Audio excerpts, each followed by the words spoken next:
Hello friends, ಎಲ್ರಿಗೂ ನಮಸ್ಕಾರ. ಇವತ್ತಿನ ವಿಡಿಯೋದಲ್ಲಿ ಮನೆಯಲ್ಲೇ ತುಂಬ ಸುಲಭವಾಗಿ ಐಸ್ ಕ್ರೀಮ್ ಹೇಗೆ ಮಾಡೋದು ಅಂತ ತೋರಿಸ್ತಾ ಇದ್ದೀನಿ. ತುಂಬ ಚೆನ್ನಾಗಿರುತ್ತೆ. ಬನ್ನಿ ಮಾಡೋದು ಹೇಗೆ ಅಂತ ಒಂದ್ಸಲ ನೋಡ್ಕೊಂಬರೋಣ. ಮೊದಲು ಒಲೆ ಮೇಲೆ ಒಂದು ಪಾತ್ರೆಯಲ್ಲಿ ಅರ್ಧ ಲೀಟರ್ ಆಗುವಷ್ಟು ಗಟ್ಟಿ ಹಾಲನ್ನು ಹಾಕೊತಾ ಇದ್ದೀನಿ. ಇದಕ್ಕೆ ನೀರೇನು ಸೇರಿಸ್ಕೋಬೇಡಿ. ಹಾಲು ಎಷ್ಟು ಗಟ್ಟಿ ಇರುತ್ತೆ ನೋಡಿ, ಐಸ್ ಕ್ರೀಮ್ ಟೇಸ್ಟ್ ಕೂಡ ಅಷ್ಟೇ ಚೆನ್ನಾಗಿರುತ್ತೆ. ಹಾಗಾಗಿ ಆದಷ್ಟು ನೀರು ಹಾಕದೇ ಹಾಲನ್ನು ಚೆನ್ನಾಗಿ ಬಿಸಿ ಮಾಡ್ಕೊಳ್ಳೋಣ. ಈ ಹಾಲನ್ನು ನೀವು ಎಲ್ಲಿವರೆಗೂ ಕುದಿಸ್ಕೋಬೇಕು ಅಂದರೆ ಅರ್ಧ ಲೀಟ್ರದಷ್ಟಿರುವಂಥ ಹಾಲು 1/4 ಲೀಟ್ರ್ ಆಗಬೇಕು. ಅಲ್ಲಿವರೆಗೂ ನಾವು ಇದನ್ನು ಕುದಿಸ್ಕೋಬೇಕು. ಅಂದಾಗಲೇ ಹಾಲಿನ ಟೇಸ್ಟು ತುಂಬ ಚೆನ್ನಾಗಿ ಬರುತ್ತೆ. ನೋಡಿ, ಹಾಲು ಒಂದ್ಸಲ ಈ ರೀತಿ ಉಕ್ಕು ಬಂದ ಮೇಲೆ ಗ್ಯಾಸನ್ನು ಲೋ ಫ್ಲೇಮಲ್ಲಿಟ್ಟು ಈ ರೀತಿ ಸ್ಪೂನಿಂದ ಮಿಕ್ಸ್ ಮಾಡ್ತಾ ಮಾಡ್ತಾ ಚೆನ್ನಾಗಿ ಕುದಿಸ್ಕೊಳ್ಳೋಣ. ಅಂದಾಗ ಹಾಲು ಉಕ್ಕೋದಿಲ್ಲ ಮತ್ತು ಹಾಲಿನಲ್ಲಿ ಕೆನೆಗಟ್ಟೋದಿಲ್ಲ. ನೋಡಿ, ಇದೇ ರೀತಿ ಮಿಕ್ಸ್ ಮಾಡ್ತಾ ಮಾಡ್ತಾ ಹಾಲು ಸ್ವಲ್ಪ ಕಡಿಮೆ ಆಗಬೇಕು. ಅಲ್ಲಿವರೆಗೂ ನಾವು ಇದನ್ನು ಕುದಿಸ್ಕೊಳ್ಳೋಣ.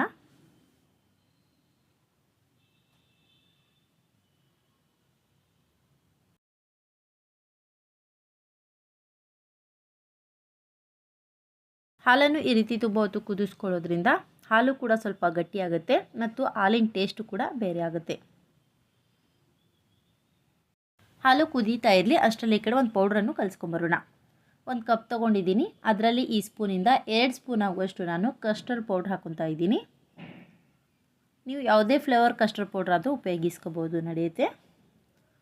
ನೋಡಿ, ಈ ಚಿಕ್ಕ ಸ್ಪೂನಿಂದ 2 ಸ್ಪೂನಷ್ಟು ಹಾಕೊಂಡಿದ್ದೀನಿ. ಆಮೇಲೆ ಇದಕ್ಕೆ ಕಾಯಿಸಿ ತಣ್ಣಗಾಗಿರುವಂಥ ಹಾಲನ್ನು ಒಂದು ಸ್ವಲ್ಪ ಹಾಕೊತಾ ಇದ್ದೀನಿ.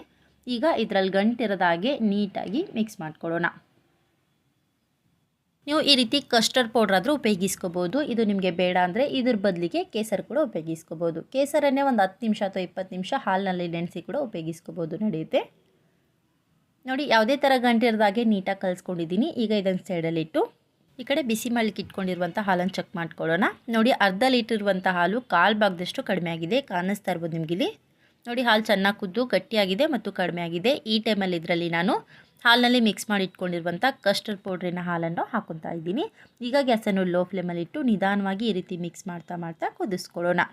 ಮುಂಚೆನೇ ಹೇಳಿದಾಗೆ ಕಸ್ಟರ್ಡ್ ಪೌಡ್ರ್ ನಿಮ್ಮ ಮನೆಯಲ್ಲಿ ಅವೈಲೇಬಲ್ ಇರಲಿಲ್ಲ ಅಂದರೆ ಕೇಸರಿ ಹಾಕಿರುವಂಥ ಹಾಲಿರುತ್ತೆ ನೋಡಿ, ಅದನ್ನೇ ಈ ಟೈಮಲ್ಲಿ ಹಾಕಿ ನೀವು ಮಿಕ್ಸ್ ಮಾಡ್ಕೋಬೋದು, ನಡೆಯುತ್ತೆ. ನೋಡಿ, ಈ ರೀತಿ ಕಸ್ಟರ್ಡ್ ಪೌಡ್ರ್ ಹಾಲು ಹಾಕಿದ್ಮೇಲೂ ಕೂಡ ಇದನ್ನು ಚೆನ್ನಾಗಿ ಕುದಿಸ್ಕೋಬೇಕು. ನೆನಪಿರಲಿ, ಕಸ್ಟರ್ಡ್ ಪೌಡ್ರನ್ನು ನಾವು ತುಂಬ ಹಾಕಿದ್ರೆ ಗಟ್ಟಿಯಾಗಿಬಿಡುತ್ತೆ. ಆಗ ಅದರ ಟೇಸ್ಟು ಬೇರೆ ಇರುತ್ತೆ. ಹಾಗಾಗಿ ಸ್ವಲ್ಪ ಹಾಕಿ ಈ ರೀತಿ ಮಿಕ್ಸ್ ಮಾಡ್ಕೊಳ್ಳಿ. ನಮಗೆ ಜಸ್ಟ್ ಕಲರ್ ಬರಬೇಕಷ್ಟೇ, ಅದರ ಟೇಸ್ಟ್ ಏನು ಬೇಡ. ಹಾಗಾಗಿ ಸ್ವಲ್ಪ ಕಲರ್ಗೋಸ್ಕರ ಈ ರೀತಿ ಮಿಕ್ಸ್ ಮಾಡಿ ಹಾಕ್ಕೊಂಡಿದ್ದೀನಿ.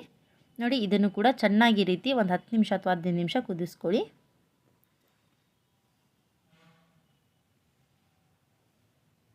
ನೋಡಿ, ಈ ರೀತಿ ಸ್ವಲ್ಪ ಗಟ್ಟಿಯಾಗೋವರೆಗೂ ಕುದಿಸ್ಕೊಂಡಿದ್ದೀನಿ. ತುಂಬಾ ಚೆನ್ನಾಗಿ ರೆಡಿಯಾಗಿದೆ. ಕಾಣಿಸ್ತಾ ಇರ್ಬೋದು ನಿಮಗಿಲ್ಲಿ. ಈ ಟೈಮಲ್ಲಿ ನಾನು ಗ್ಯಾಸ್ ಫ್ಲೇಮನ್ನು ಆಫ್ ಮಾಡ್ಕೊತಾ ಇದ್ದೀನಿ. ಈ ರೀತಿ ಗ್ಯಾಸ್ ಫ್ಲೇಮನ್ನು ಆಫ್ ಮಾಡಿದ್ಮೇಲೆ ನಿಮ್ಮ ರುಚಿಗೆ ಏನು ಬೇಕೋ ಅದನ್ನು ಹಾಕ್ಕೊಳ್ಳಿ. ನಾನಿವತ್ತು ಸಕ್ಕರೆ ಉಪಯೋಗಿಸ್ತಾ ಇಲ್ಲ, ಅದ್ರ ಬದಲಿಗೆ ಬೆಲ್ಲ ಹಾಕೊತಾ ಇದ್ದೀನಿ. ನೋಡಿ, ಒಂದು 3 ಸ್ಪೂನ್ ಆಗುವಷ್ಟು ಬೆಲ್ಲ ಹಾಕೊತಾ ಇದ್ದೀನಿ. ನೀವು ಈ ರೀತಿ ಬೆಲ್ಲ ಹಾಕೊತಾ ಇದ್ದರೆ ಗ್ಯಾಸ್ ಫ್ಲೇಮನ್ನು ಆಫ್ ಮಾಡಿದ್ಮೇಲೆ ಬೆಲ್ಲ ಸೇರಿಸ್ಕೊಳ್ಳಿ. ಸಕ್ಕರೆ ಹಾಕೊತಾ ಇದ್ದರೆ ಹಾಲು ಕುದಿಯುವಾಗಲೇ ಹಾಕೋಬೋದು, ನಡೆಯುತ್ತೆ. ಆಮೇಲೆ ಇದಕ್ಕೆ ಸ್ವಲ್ಪ ಏಲಕ್ಕಿ ಪುಡಿಯನ್ನು ಕೂಡ ಸೇರಿಸ್ಕೊತಾ ಇದ್ದೀನಿ. ಈಗ ಬೆಲ್ಲವನ್ನು ನೀಟಾಗಿ ಕರಗಿಸ್ಕೊಳ್ಳೋಣ. ಬೆಲ್ಲ ಕರಗೋವರೆಗೂ ಈ ರೀತಿ ನೀಟಾಗಿ ಮಿಕ್ಸ್ ಮಾಡ್ಕೊಳ್ಳೋಣ. ಹಾಲು ಬಿಸಿ ಇರೋದ್ರಿಂದ ಬೆಲ್ಲ ಆದಷ್ಟು ಬೇಗನೆ ಕರಗುತ್ತೆ, ಜಾಸ್ತಿ ಟೈಮೇನು ಬೇಕಾಗೋದಿಲ್ಲ. ನನ್ನ ರುಚಿಗೆ ಒಂದು 3 ಸ್ಪೂನಷ್ಟು ಹಾಕ್ಕೊಂಡಿದ್ದೀನಿ. ನಿಮ್ಮ ರುಚಿಗೆ ಇನ್ನೂ ಸ್ವಲ್ಪ ಜಾಸ್ತಿ ಬೇಕನ್ಸಿದ್ರೆ ಇನ್ನೂ ಸ್ವಲ್ಪ ಜಾಸ್ತಿ ಬೆಲ್ಲ ಕೂಡ ಸೇರಿಸ್ಕೋಬೋದು. ಇಲ್ಲ ಕಡಿಮೆ ಬೇಕನ್ಸಿದ್ರೆ ಇನ್ನೂ ಸ್ವಲ್ಪ ಕಡಿಮೆ ಕೂಡ ಹಾಕ್ಕೊಳ್ಳಿ, ನಿಮ್ಮ ಇಷ್ಟ. ನೋಡಿ, ಬೆಲ್ಲವನ್ನು ಆದಷ್ಟು ಕರಗಿಸ್ಕೊಂಡಿದ್ದೀನಿ. ಎಲ್ಲಾದರೂ ಒಂದೊಂದು ಇದ್ದರೂ ಕೂಡ ಗ್ರೈಂಡ್ ಮಾಡುವಾಗ ಸ್ಮೂತ್ ಆಗುತ್ತೆ, ತೊಂದರೆ ಏನಿಲ್ಲ.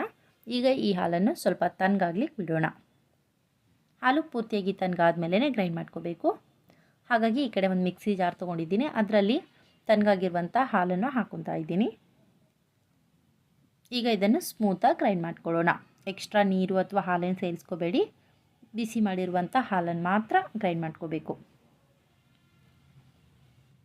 ಈ ರೀತಿ ಗ್ರೈಂಡ್ ಮಾಡ್ಕೊಳ್ಳೋದು ಯಾಕೆ ಅಂದರೆ ಎಲ್ಲಾದರೂ ಕೆನೆ ಗಟ್ಟಿದ್ರೆ ಅಥವಾ ಸ್ವಲ್ಪ ಗಟ್ಟಿಯಾಗಿದ್ದರೂ ಕೂಡ ಸ್ಮೂತ್ ಆಗುತ್ತೆ ಅಂತೇಳಿ. ನೋಡಿ, ಚೆನ್ನಾಗಿ ಗ್ರೈಂಡ್ ಮಾಡಿದ್ಮೇಲೆ ಈಗ ಯಾವುದಾದ್ರೂ ಒಂದು ಸರ್ವಿಂಗ್ ಗ್ಲಾಸ್ಗೆ ಹಾಕ್ಕೊಳ್ಳಿ.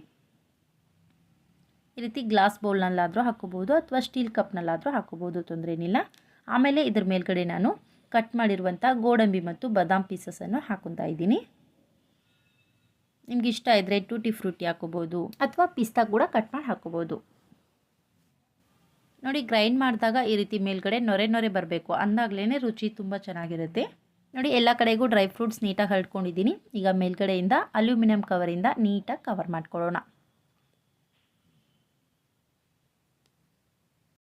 ನೋಡಿ ಎಲ್ಲ ಕಡೆಗೂ ನೀಟಾಗಿ ಈ ರೀತಿ ಕವರ್ ಮಾಡಿದ್ಮೇಲೆ ಮೇಲ್ಗಡೆಯಿಂದ ನೀಟಾಗಿ ಕ್ಯಾಪ್ ಹಾಕ್ಕೊಳ್ಳೋಣ. ಈಗ ಇದನ್ನು ಫ್ರಿಜ್ನಲ್ಲಿ ಸುಮಾರು 3 ರಿಂದ 4 ಗಂಟೆವರೆಗೂ ಎತ್ತಿಡಬೇಕು. ನೋಡಿ 4 ಗಂಟೆವರೆಗೂ ಇಟ್ಟಿದ್ದೆ. 4 ಗಂಟೆ ಆದಮೇಲೆ ನಿಮಗೆ ಐಸ್ ಕ್ರೀಮ್ನ ತೆಗೆದು ತೋರಿಸ್ತಾ ಇದ್ದೀನಿ. ವಾವ್, ಕಾಣಿಸ್ತಾ ಇರೋದು ನಿಮ್ಗೆ ಇಲ್ಲಿ ತುಂಬಾ ಚೆನ್ನಾಗಿ ಸೆಟ್ ಆಗಿದೆ. ಈಗ ಇದನ್ನು ಒಂದು ಕಪ್ನಲ್ಲಿ ಅಥವಾ ಪ್ಲೇಟ್ನಲ್ಲಿ ಸರ್ವ್ ಮಾಡ್ಕೊಳ್ಳೋಣ. ನಿಮ್ಗೆ ಎಷ್ಟು ಬೇಕೋ ಅಷ್ಟನ್ನು ತೊಗೊಂಡು ಮಿಕ್ಕಿರೋದು ಹಾಗೆ ಫ್ರಿಜ್ನಲ್ಲಿ ಎತ್ತಿಟ್ಟರೆ ಸುಮಾರು 2 ದಿನದವರೆಗೂ ಕೂಡ ಇಟ್ಟು ತಿನ್ಬೋದು. ತುಂಬ ಚೆನ್ನಾಗಿರುತ್ತೆ, ಬೇಗನೆ ಹಾಳಾಗೋದಿಲ್ಲ.